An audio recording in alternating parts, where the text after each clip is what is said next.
Shalom, tudo bem? Seja muito bem-vindo ao meu canal Pergunte Jartov. Você está chegando aqui pela primeira vez, meu nome é Jartov Ben Yehudá.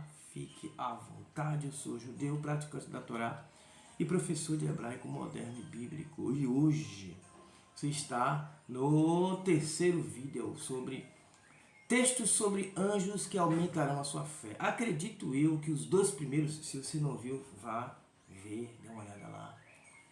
Aumentou a fé. O meu objetivo não é destruir a fé, né? Até porque eu não tenho essa inclinação para isso. Chegar aqui no YouTube e fazer isso, não é isso.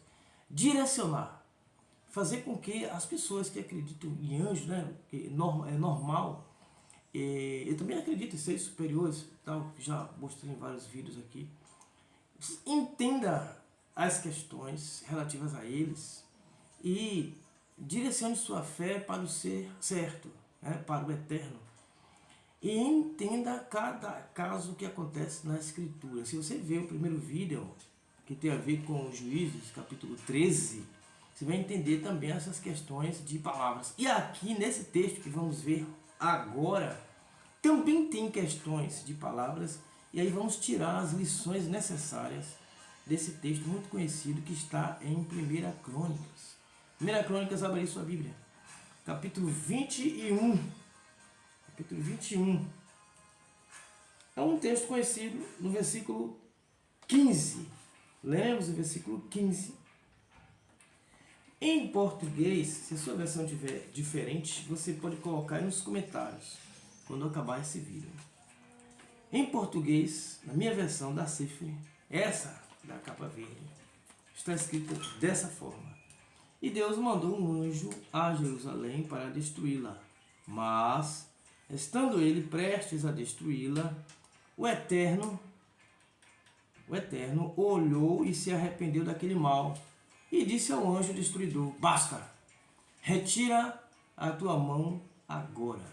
E o anjo do Eterno estava junto à ilha de Ornã, o Jebuseu.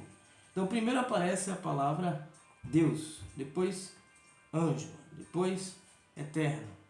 São três palavras diferentes. Tudo bem que anjo você pode tirar, mas primeiro Deus mandou um anjo e o Eterno olhou. Qualquer pessoa que não entenda de hebraico ou que não está lendo o texto, claro que aqui eu estou pegando um versículo, né?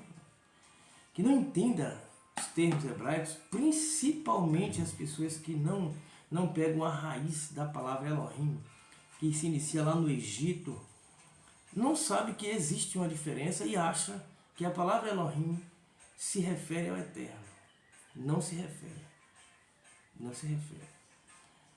Ainda vou fazer, eu sempre digo isso, mas está chegando aos poucos o momento de eu revelar aqui para vocês de onde vem e qual o significado de fato da palavra Elohim. Mas eu preciso que vocês ajudem o canal a crescer com a sua inscrição, com o seu like, com o seu comentário, com o seu compartilhamento. Aí eu começo a soltar as coisas que normalmente as pessoas não soltam. Bom, então está aqui. Deus mandou um anjo. Eu vou ler o texto em hebraico devagar, para vocês entenderem como é que está formada a frase. Versículo 15. Vaishlar ha-Elohim. Eu já disse aqui em vários vídeos que quando aparece a palavra Elohim, sem estar acompanhada de Yud Rei Vav Rei, pode, e normalmente 99%, para não ser tão áspero, 99% das vezes se refere a um ser superior, que se vai chamar de anjo, que é contrário à vida eterna do ser humano. Mas entenda, não é que seja contrário ao eterno. Não tem isso. Todos eles são subordinados ao Criador do Universo. Porém, na visão deles, o ser humano não deve ter vida eterna. Então, Vaishlar ha-Elohim, Malear Lerushalayim, ou Lerushalayim. Juízes 13, eu expliquei, muito bem explicado, vai lá. Aqui eu vou dar só uma pincelada. Hierarquia. Conjunto dos deuses enviou um ser hierarquicamente menor para fazer essa missão.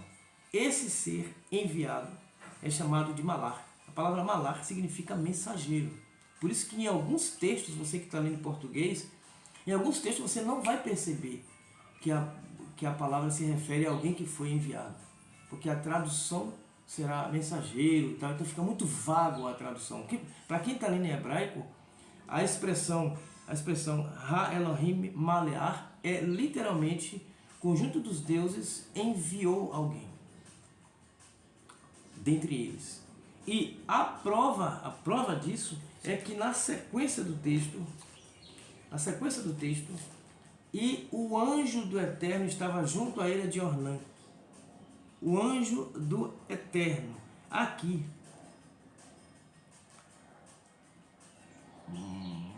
Deixa aqui. Eu não li o texto todo, né? Vamos lá. Versículo 15. Vai shilar ha-Elohim malear leirushalayim lehashiritar vu kehashirit, é a mesma palavra, vu kehashirit gra'a Adonai. Aqui aparece Yud Rei Vav Rei, eu não pronuncio o nome. Vai na Reme Aleha. Vai omri, aqui ó. Vai omri la malear ha amashirit grave atah herefi yadeha. Aí vem vu malar Adonai, vu malar Yud Rei Vav Rei. Ou seja, conjunto dos deuses enviou malar. Ambos, tanto o conjunto quanto o malar, é do Eterno. Por isso que a tradução é e o anjo do Eterno. Quem enviou foi Elohim ou foi o Eterno? Aí alguém vai dizer, é a mesma coisa. Não. Quem enviou foi uma classe superior de anjos. Vou falar na sua linguagem. Quem enviou foi uma classe superior de anjos. Mas tanto a classe superior quanto a classe inferior é do Eterno. Por isso que o autor, muito prático em hebraico, disse o malear do Eterno. O malar do Eterno.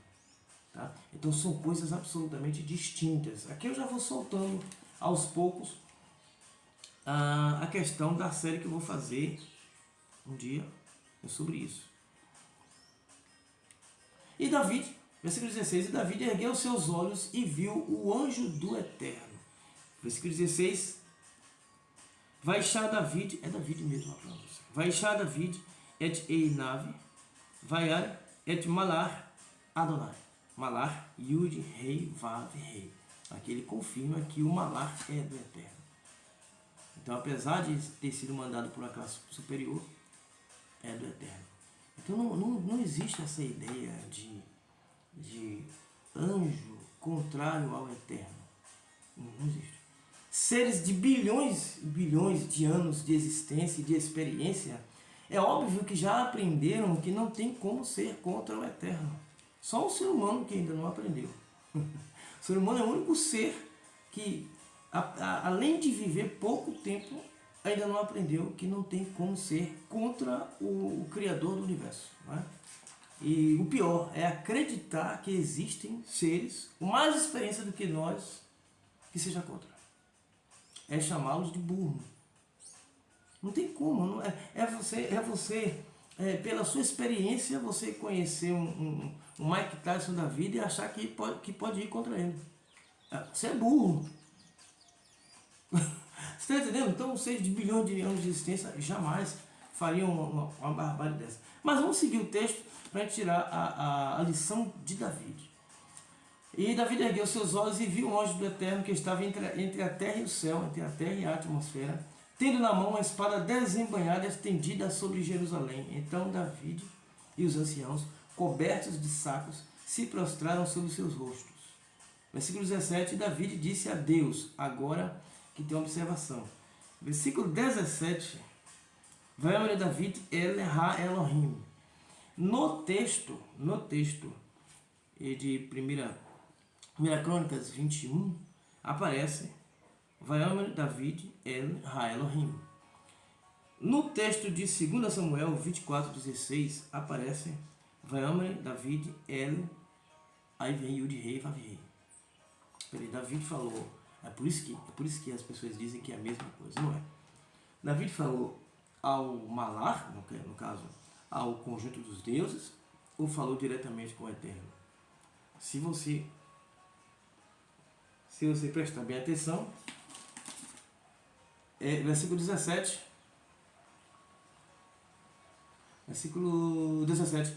E David disse a Deus. Quem disse a Deus? Ou ao Eterno, vamos dizer assim. David. Então, se fosse David que estivesse escrevendo, estaria escrito assim: eu disse a Deus. Ou então, eu disse ao Eterno. Isso aqui é o escritor. A pessoa que escreveu a história, lá na época de Samuel, escreveu: David disse ao Eterno. Mas você já, por aqui você já sabe por que está escrito assim. Porque se o malar é do Eterno, então tanto faz nessa hora dizer: ó Eterno, retira de mim este mal. Entende? Então é natural, nesse caso aqui, o redator dizer em um lugar, disse David a Deus, no caso a Elohim, conjunto dos deuses, e em outro lugar disse ao Eterno. Para ele é natural, porque ele está vivendo as duas situações.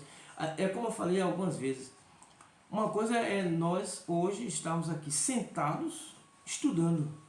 Outra coisa é quem viveu a situação. Quem viveu a situação, se você estudar os fatos narrados na Escritura, quem viveu a situação, você vai perceber claramente que ele está em contato com um ser superior que não é o Eterno.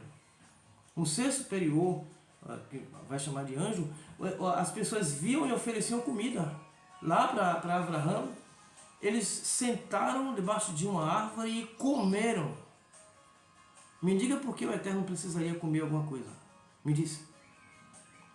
O Eterno não precisa comer nada. ou estar cansado, ou precisar dormir. Isso é ridículo. É óbvio que eles estavam em contato com seres superiores. Você vai chamar de anjo ou chamar de conjunto dos deuses. Então esse contato direto com eles permitia que eles usassem a palavra Elohim. O problema é de onde vem essa palavra Elohim. Você sabe de onde vem essa palavra? Você sabe como foi que se originou? Tá, eu já disse no início do vídeo, no Egito. Mas você sabe qual é o significado? Essa é a questão. Eu vou mostrar para vocês em outra série, fazer uma série só sobre Elohim. Só sobre as palavras, a forma deles agirem, de pensar, vocês entenderem a questão da eternidade, a questão da criação, etc. Falei em criação no meu grupo do Telegram e vou começar terça-feira agora um estudo devocional de Bereshit capítulo 1, fique ligado. Aí vem a nossa lição. Acaso não fui eu quem mandou que se contasse o povo? Ele tinha feito um censo. Fui eu quem pequei e agi perversamente. Porém, o que fizeram estas ovelhas? Seja, pois, a tua mão, ó Eterno, meu Deus, aí Eterno do conjunto dos deuses, literalmente, contra mim e contra a casa de meu pai, mas não contra o teu povo, para castigá-lo com a peste. Quer entender a questão de um Elohim, questão de um Elohim, de um ser superior, de um anjo? O anjo, ou um ser superior, não é o Eterno. Então ele não sabe todas as coisas, ele não lê nossa mente, ele não é o Eterno, ele não está em todos os lugares. São vários, são milhares, mas não está em todos os lugares. Então para que ele haja, ele precisa, haja de forma positiva ou negativa, depende do ponto de vista, ele precisa ver a atitude do ser humano. Por isso ele pede a questão do jejum. Por que o Eterno precisa de jejum? Ele precisa de afligir o raciocínio, precisa que você faça alguma coisa externa para que ele veja o seu arrependimento, para que ele veja a sua atitude, para que ele entenda o que você está pensando, porque ele não pode ver a sua mente. Então a atitude de David, primeiro, foi de humildade, sim. Mas repare que, apesar de tudo o que aconteceu com David, ele não atribuiu o erro a outra pessoa. Ele assumiu o erro. Ele não atribuiu o erro a um outro ser. Ele não disse: é do diabo, foi o diabo que me conduziu a isso. Ele não disse isso. Apesar de um termo lá em outro texto vai aparecer Satã, mas aqui você já entendeu. Satã é adversário da vida eterna do ser humano. E não no sentido de contrário ao Eterno. Mas ele não atribui, ele disse, eu pequei. Que isso recaia sobre mim e sobre a casa de meu pai. Então, a lição que fica para nós, para você entender como se comporta um anjo, é o que o anjo ou o que o ser superior quer ver em nós são as nossas atitudes, mediante o nosso erro e mediante o nosso acerto. Toda vez que você errar e ao invés de você assumir o erro, atribuir a outros, você impede ou dificulta a ação de um ser superior sobre a sua vida. Às vezes você está para receber uma brachá, para receber uma bênção. Mas aí você errou, como todo mundo erra. E ao invés de você assumir, você atribui a outro. Bom, o malar olha para você e diz, bom, eu vou aguentar um pouquinho aqui.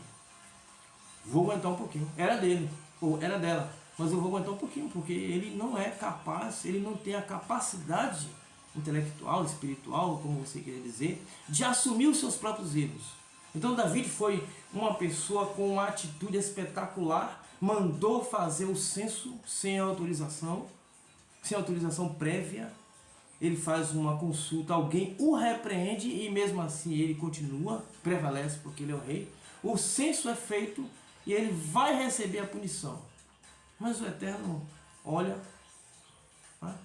para o malar já com a espada estendida sobre a ira de Araúna e disse, basta. Em outro texto, lá em Samuel, o malar tinha começado sim a agir. Você vai lá em 2 Samuel, você vai ver. 2 Samuel, capítulo 24, versículo 16 e diante, você vai ver que o malar já tinha começado a peste. Mas o que o ser superior queria ver? A atitude, o posicionamento de David.